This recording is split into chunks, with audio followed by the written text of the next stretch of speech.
talked quite a bit about prophecy the last time we were together. I am going to be gone again next week. So I don't know who's filled in. Want to teach? Casey walks in. There will be somebody here, but anyway, I'm sorry I don't have that prepared yet.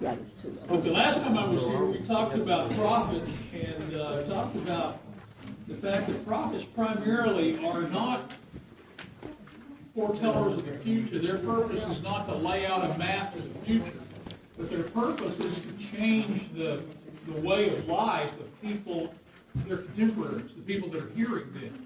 And so we dealt with a lot of that. I want to talk about, and I'm kind of down on that note sheet down there where it says literary prophets at number 2. There were all kinds of prophets in the Old Testament. I mean, you can read about the man who confronted Jeroboam and tore his cloak up into 12 pieces and told him, you're going to get 10 pieces. You're going to rule 10 tribes of Israel. Solomon's descendants are only going to get 2 tribes of Israel. Those were kind of preaching prophets. They were people who primarily went out and spoke the message of God. Now, there are, among what I call literary prophets, Jeremiah was a preacher. Isaiah apparently was a preacher and confronted people with the Word of God vocally.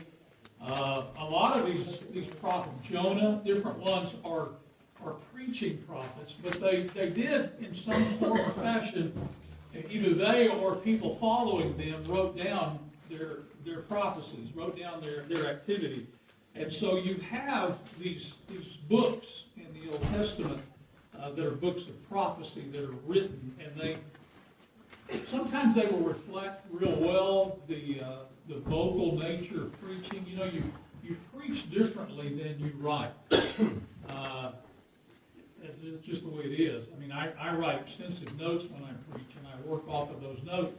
But I notice that if I ever want to publish those and think about how to write those down and get somebody to read it, I have to really revise that, because there are strategies for speaking. There are all kinds of things that go on. You will see that in these literary works, but you will also see a lot of the literary type stuff that go on. The literary prophets announce their prophecies in forms of narrative. They use narratives to explain their prophecy. You'll see in Isaiah. Isaiah reads, a lot of Isaiah is just like reading 1 Kings or 2 Kings. It just has that narrative that goes through.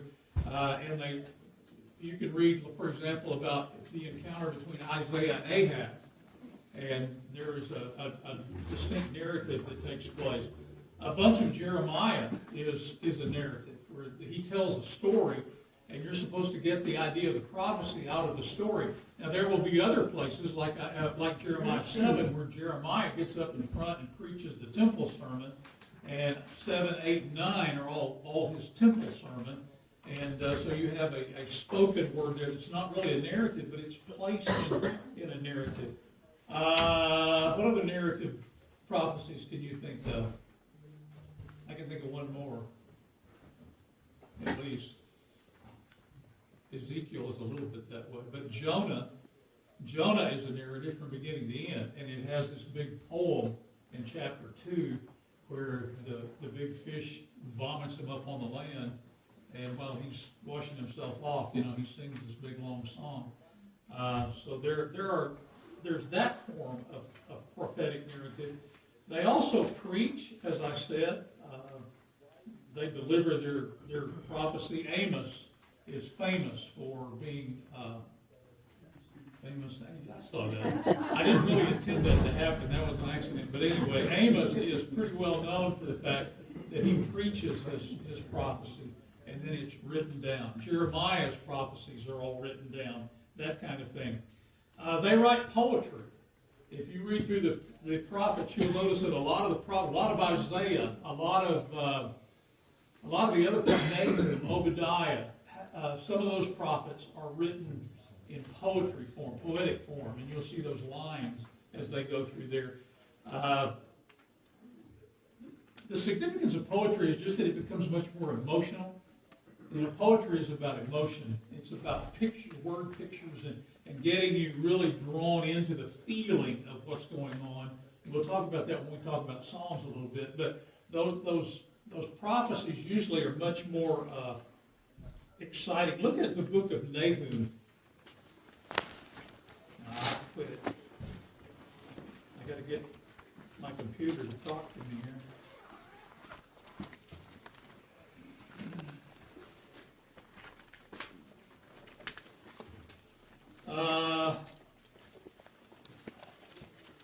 Let me go down to chapter 2.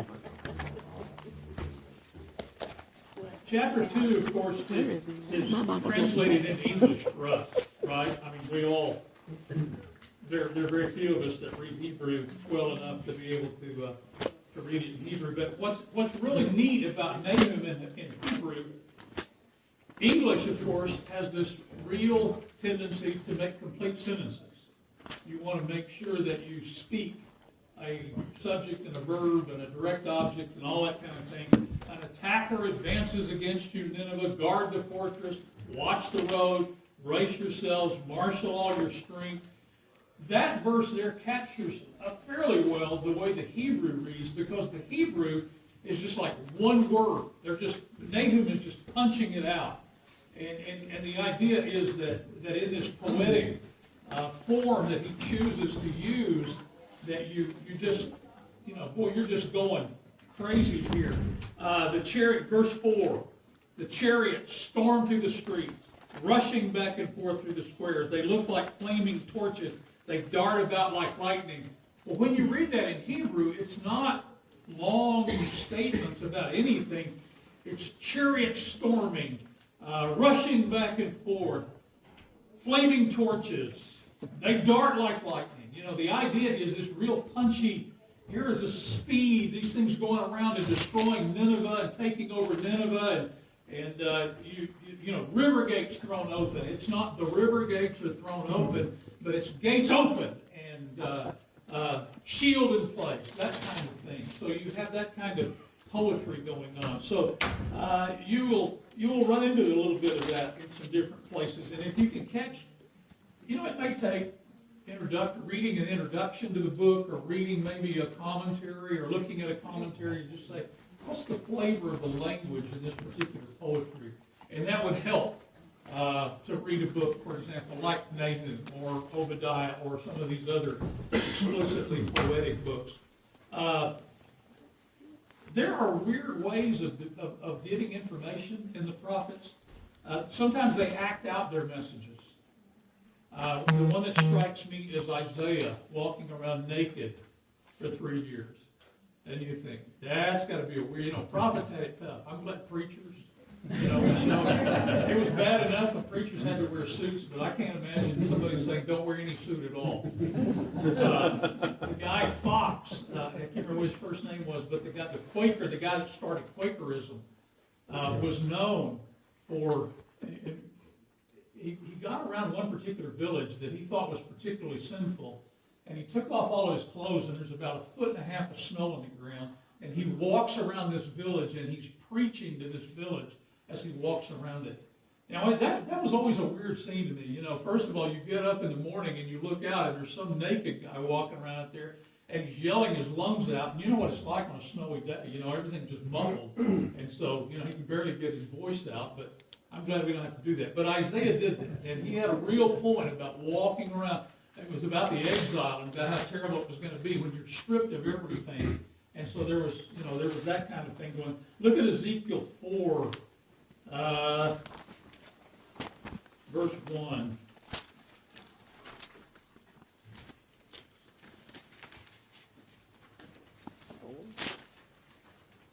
Now, son of man, take a block of clay, put it in front of you, draw a city of Jerusalem on it, then lay siege to it. Erect siege works against it, build a ramp up to it, set up camps against it, put battering rams around it. Then take an iron pan, place it as an iron wall between you and the city, and turn your face toward it. It will be under siege, and you shall besiege it. This will be a sign to the people of Israel.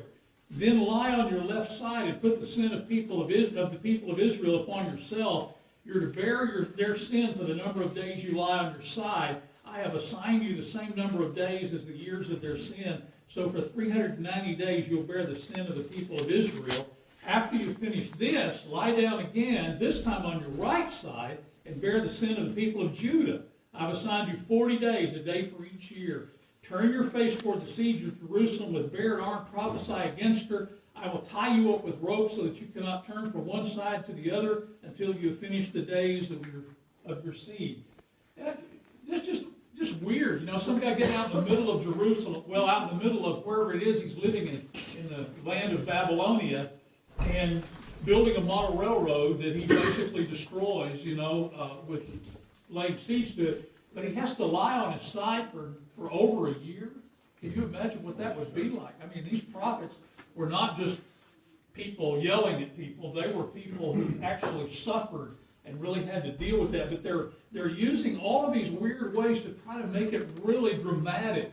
I remember years ago, if some of you who are old enough to remember the pre-Vietnam War days, when the monks of Vietnam would get out in the city street and pour gasoline over themselves and then light themselves, and they were protesting the government of South Vietnam. But it was very dramatic, and people were really into that kind of thing. Hosea, what's unique about Hosea? How does he get his message across? Do you remember? He marries a woman who was unfaithful in her marriage, and then she ends up selling herself as a prostitute, and he goes and buys her back and brings her home, and all kinds of things revolve around this failed marriage that Hosea contracts. And so they have all of these different ways of getting across. As you're reading the prophets, you have to watch for those because they're very dramatic and just a way of getting across the idea. Let me talk to you a little bit about some questions to ask while reading the prophets. First of all, what does this prophet tell you about God? Now, I know every time we've talked about narratives, we've talked about historical works, we're talking about prophets now. Every one of those, the very first question I say you need to be aware of is, what does this tell you about God? But we need to understand that Abraham's stories and the narrative stories of Abraham are not so you can get to know Abraham. They are stories about God and his relationship to Abraham. Same thing with historical books. The idea is not about what happened in the history, it's about God and the way he deals with his people throughout that history. And the same way here in the prophets, the idea is about God. What are they telling you about God that really makes a difference? What do these prophets tell you about his heart? What do they tell you about his will? What do they tell you about the ways of God and the things that he's expecting from his people? So it's really important, I think, to keep that in mind and not get bogged down in the plot of the story necessarily or the human points of the story, but really be asking the question, where is God involved in all of this? And what does God look like? And what is God saying? What does he do? Secondly, how does the prophet point toward the future? Now, I made a big deal out of the fact that the real purpose of a prophet is not to give you a roadmap. You're going to sit on the front row, Hank. That's a bad deal, isn't it? You can sit by Casey up there. He's right in the middle of the front, so he's wearing the dunce cap or something. That's what I'm good at. The point of prophecy is not to give you a roadmap to the future. They're not prophesying for people 2,000 years away in order for them to read something and find out what's going to happen in the next 2,000 years. That is not the point. But there is a future that is envisioned by these prophets. And one of the questions you might want to ask is it a future of hope or is it a future of disaster? As these prophets begin to speak and talk to these people about what's going to happen, here's what's going to happen if you don't change your lives now. Here's what's going to happen if you do change your lives now. And there will be a lot of discussion about what's that going to look like in the future. What kind of things will God be doing with you and doing for you in the future? What kind of responses by the prophet's hearers will alter the future?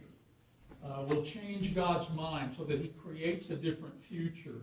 And up here on the front's about going to change God here. Oops, I've been bad. Sorry. You come late, please. There's lots of room. I've been bad.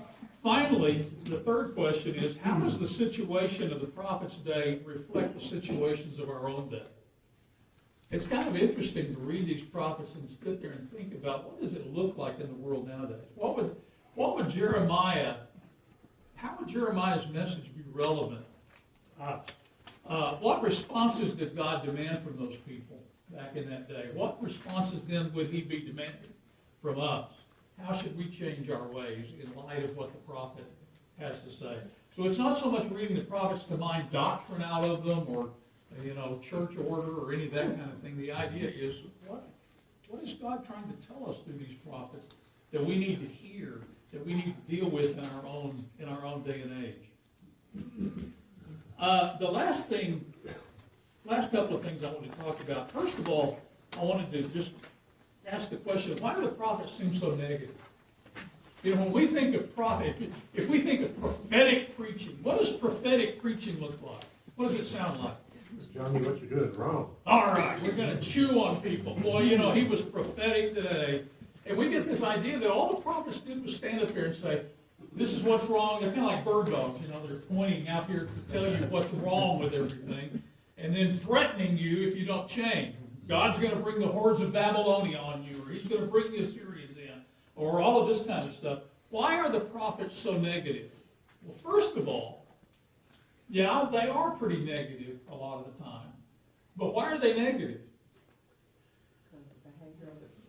Because what? The behavior of the Because the people are goofed up. They're all messed up and things are not going well. Who needs a cheerleader? Nobody. You don't need a cheerleader. We don't need people standing around saying, oh man, you're doing great, fantastic, just keep it up. Yay for you guys. And we read the Bible and say, okay, we're doing okay, and throw it away, right? When do prophets preach? When things are going wrong, when disaster strikes. There's a couple of chairs back on the back, and there's one right here. We're just like students in the school, man. All right, well, you get married, or my brain just went blank, but there's a couple of chairs back in the back, sorry. What was I saying? Oh, prophets deliver their messages when things are bad. And that's why prophets sound so negative. They're trying to deal with those issues that are taking place. When things are chaotic, when faith is challenged, when the behavior of the people is not what it ought to be, then prophets are speaking in those times of crisis and in those times of challenge. And they're trying to inspire faith, and they're trying to inspire right responses, right living usually in the middle of disaster or disobedience. So, yeah, prophets are negative, but that's just kind of the way it has to be. So, anyway, there's that. It's kind of like being a parent, right? Yeah, Get sort your of, kids yeah. back on track. Yeah. Of course, Kids don't like parents that much because you're always correcting. Right. They like the grandparents that just love them and don't care. That's exactly right. It's like this cup I got says, OMG. My mom was right. Everything. Yeah. Well,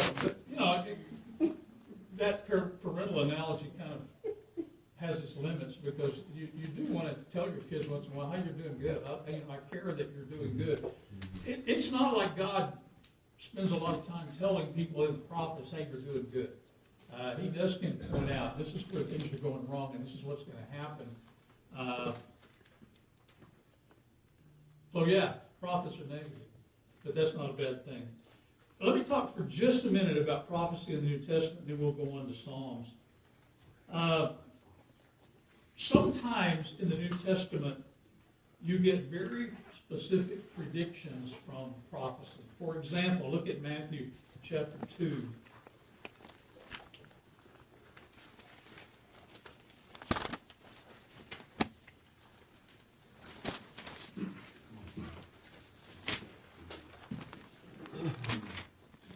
And verse 6.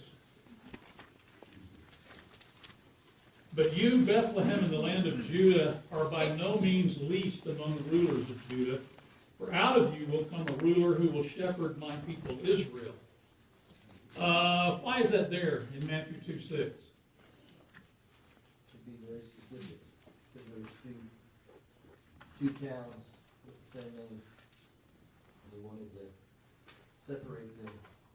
Okay, but what's To going on show in that Matthew 2? to show that prophecy is true by predicting the birth of the Savior.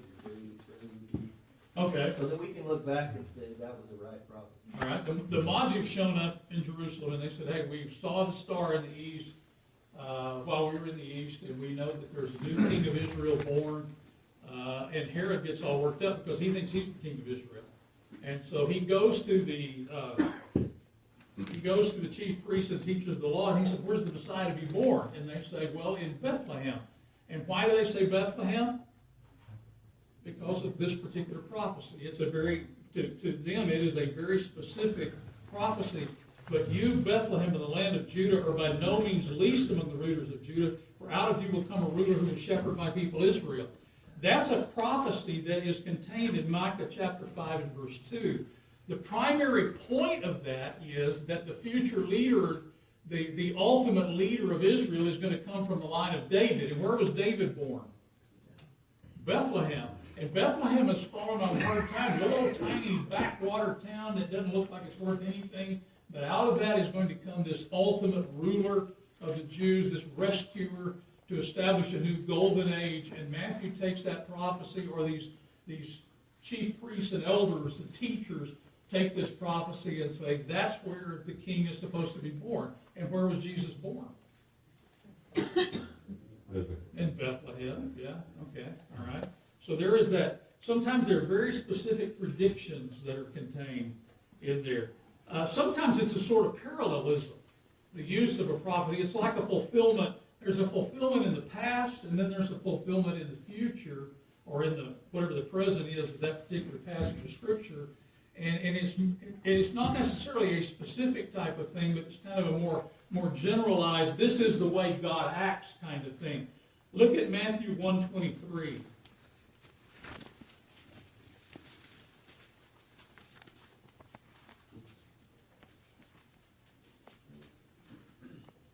This is where the Holy Spirit appears or an angel appears to Mary and tells her she's going to be pregnant, you're going to give birth to a child. Joseph hears about this, is going to divorce her quietly. He's told in a dream then to don't be afraid to marry. That's always a tongue twister to me.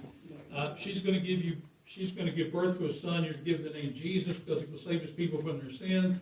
Verse 22, all this took place to fulfill what the Lord had said through the prophet. The virgin will conceive and give birth to a son, and they will call him Emmanuel, which means God with us. Now that verse 23 is not exactly what Isaiah says in Isaiah 7:14.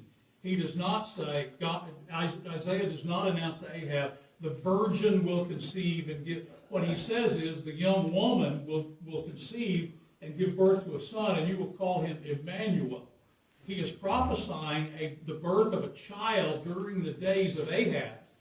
And that child to be born, probably Hezekiah is who he's pointing to, but that child to be born will be called God with us. When Ahaz is complaining, God has left us. There's no God out here to take care of us.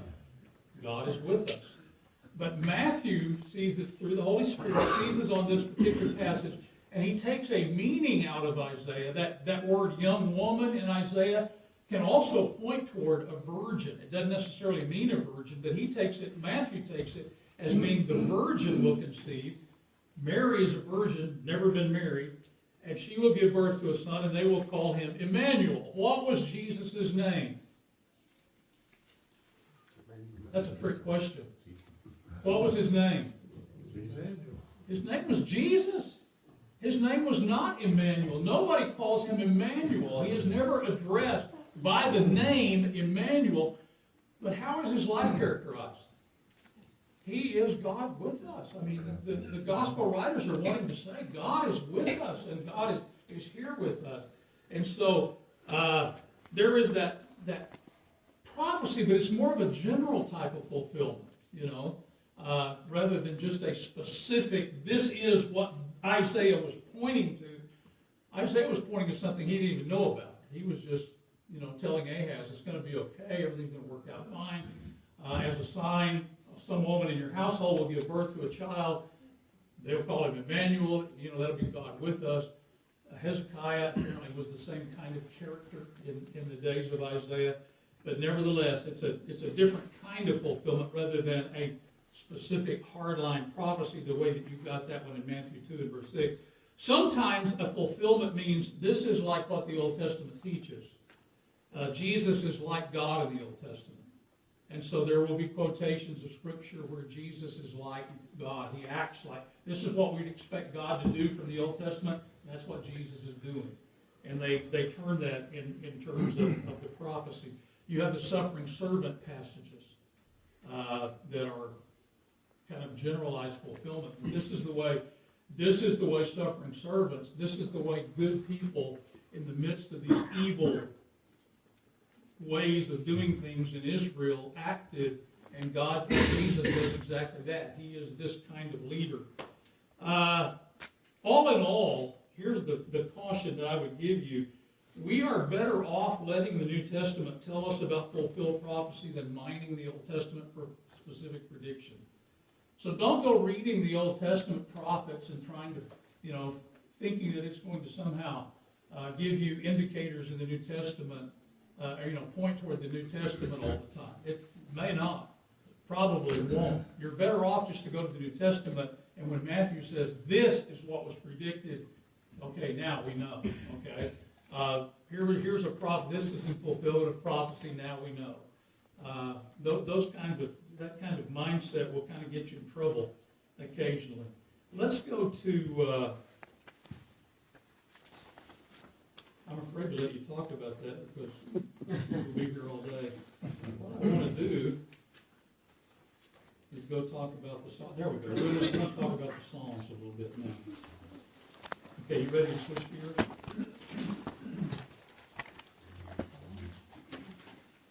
I'll close them around. And I'll let you pass it. I've only got 40 copies of that handout right there. So you may. What has been your experience with the Psalms? I mean, how often do you read the Psalms, and what do you get out of them when you read the Psalms? That's just a question I'm asking for you to respond. Comfort? Okay. Like specific times or all the time, or? Sometimes, well, I guess it depends on the song. There's some that are joyful. Okay. A lot of them are lament. So when you're, or you need words that maybe you can, Okay.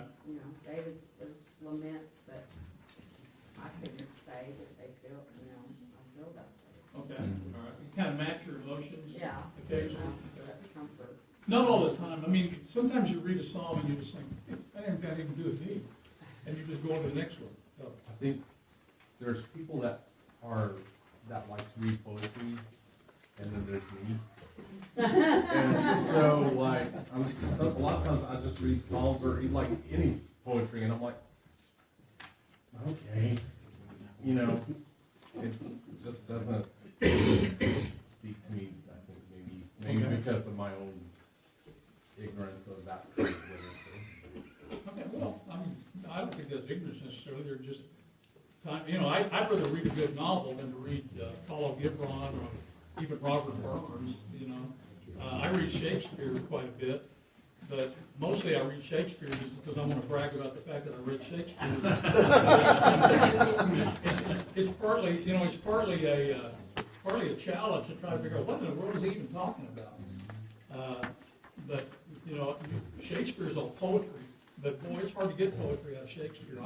I like what's the guy's name, Kenneth Branagh, when he does a movie of Shakespeare. Those are the kinds I like because they translate it and it makes sense then. So not everybody's going to get the same kind of things out of poetry, out of the song.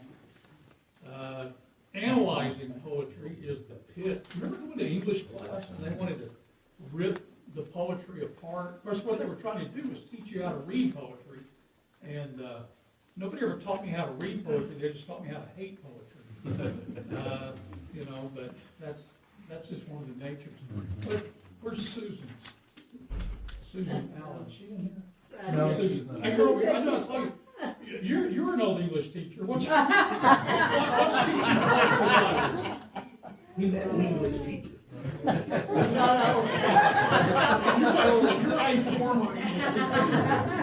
Now, she's saying age I am, she's old. I taught poetry, but it wasn't my favorite thing. Oh, okay, you're not much of a poetry person. I like poetry that rhymes, Oh, okay. like Dr. Seuss.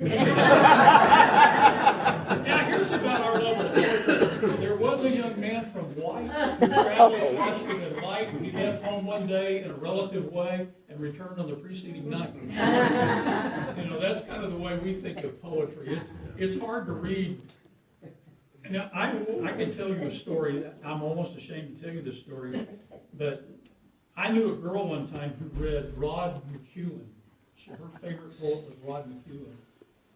She was a religious believer, wonderful, beautiful girl. She read Rod McEwen, and Rod McEwen changed the way she thought about everything from, I don't know what, to sexual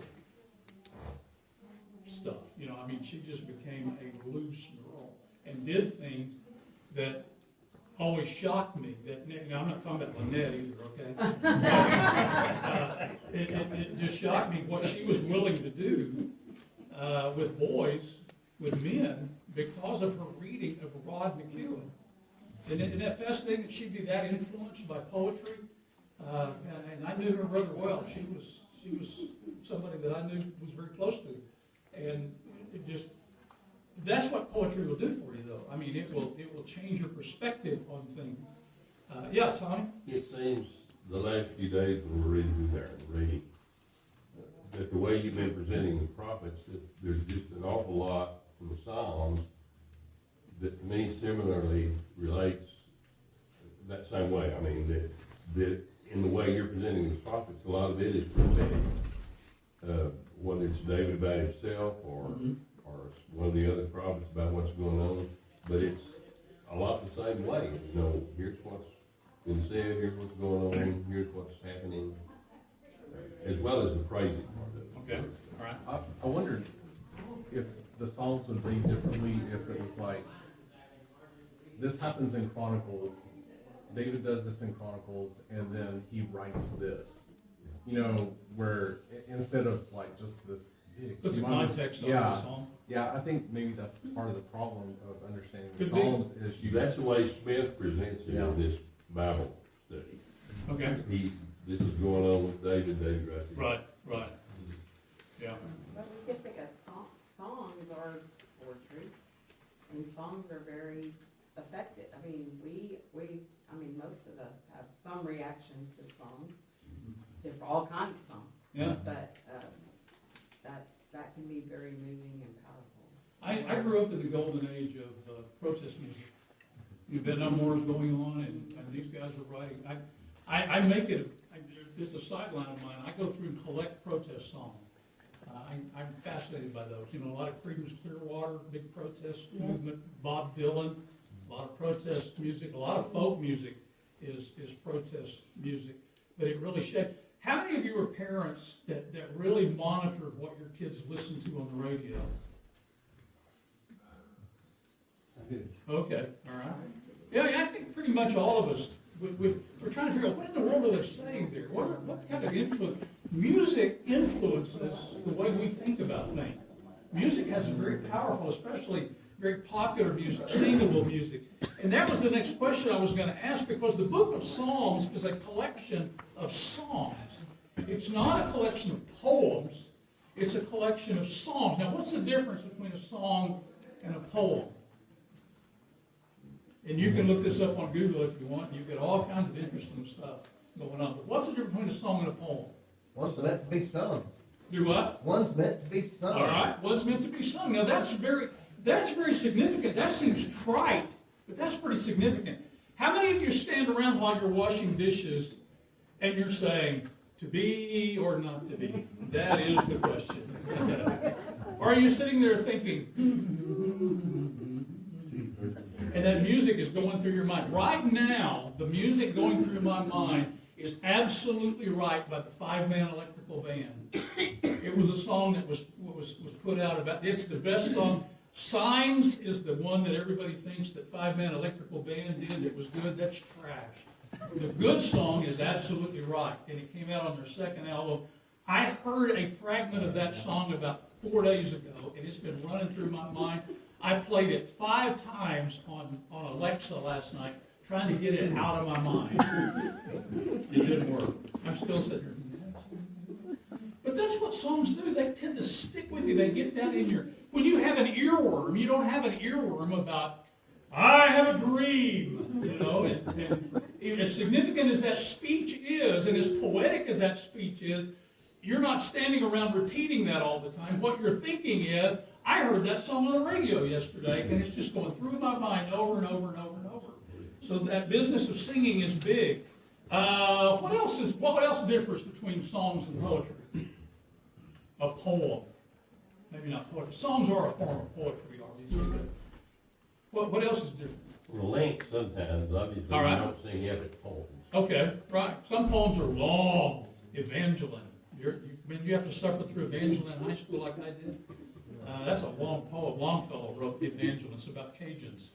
You may want to read it someday. Not one time did they say Yahoo. It's Longfellow all the way. What else? What else might be different between poetry and... Well, like most songs have a chorus that's repeated multiple times. Okay, all right. There'll be conventions and songs, especially modern songs. You know, we have refrains and I could wax eloquent about all Are they those. performed? Do what? Or most of them to be performed in front of people? Songs are usually out. You know, they're kind of performed, especially in our day and age. But even in, I mean, you can watch African tribal societies, and you've got performers that are performing the different songs, and those songs tell those stories. And usually, you don't have somebody up reciting the poetry, although that happens. If you want to watch a really neat, if you want to subscribe to a neat set of stuff on YouTube, subscribe to Letters Live. Letters Live is a whole bunch of videos of people who read letters that have been written historically and in the modern day. Magnificent, dramatically. Benedict Cumberbatch reads a few of them. Lawrence Fishburne reads some. Terry Jones reads some. They're just some really interesting stuff. Right on time. I'm impressed. Psalms, let me get through with this real quickly, and then we'll go into the Psalms, about what Psalms do for us the next time we get together. Psalms are kind of a strange duck to us because they're written and accompanied by some sorts of weird musical instrument. I mean, they use all kinds of things in the Psalms that are different than what. So the thing is about Psalm poetry, we need to be careful that we're not trying to make them modern. I mean, they have a different way of doing it. They're written to be read. They're written to be sung, but they're also written to be read. I mean, God gives us the Psalms as they are, not, He doesn't say, okay, here's the staff in another place. We don't know what the tunes of the Psalms are, but we know them. I would recommend that when you read Psalms that you find ways to read the Psalms out loud. And we have gotten in the habit of reading silently. Nobody read silently in the 4th century, AD even. But even before that, nobody read silently. Everybody read out loud. And these things were meant to be read out loud. And so find ways sometimes. Nothing wrong with reading them silently, but it's a good thing to sit down and read them aloud sometimes and just see how they sound. There is also deep... Let me see your note sheet. Did you take a note sheet on the Psalms? Let me look at that a minute. Oh, I want to stop right there. That's what I was about to talk about deep theological content in the Psalms, but I don't want to do that.